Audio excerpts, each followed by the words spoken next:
Title আর thumbnail দেখে বুঝে গেছেন আজকের ভিডিওটি কী বিষয়ের। প্রথমেই টিকটকের অফিসিয়াল অ্যাপটিতে প্রবেশ করবেন। এরপর নিচের প্রোফাইল আইকনে ক্লিক করবেন। এরপরে উপরে 3 ডট লাইন আছে, এখানে ক্লিক করবেন। দেখতে পাচ্ছেন সেটিং অ্যান্ড প্রাইভেসি অপশানে ক্লিক করবেন। এখানে ক্লিক করার পর এরকম একটি ইন্টারফেস দেখতে পারবেন। এরপর অ্যাকাউন্ট এ ক্লিক করবেন। সব থেকে নিচে দেখতে পাচ্ছেন ডিএক্টিভ অর ডিলেট অ্যাকাউন্ট, এখানে ক্লিক করবেন। এরপর দুটি অপশন আসবে।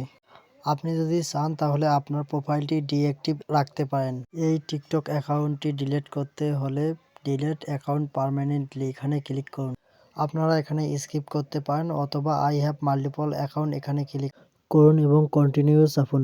এরপর এরকম একটি ইন্টারফেস দেখতে পারবেন, এখানে টিকমার্ক দিয়ে কন্টিনিউ চাপুন। আবারও কন্টিনিউ চাপুন।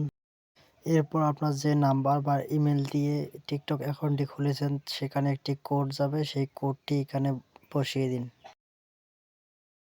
এবং ডিলিট অপশানে ক্লিক করুন এবং উপরে দেখতেছেন log in express your account has been delete. ভিডিওটি প্রয়োজনীয় মনে হলে একটি লাইক দিন।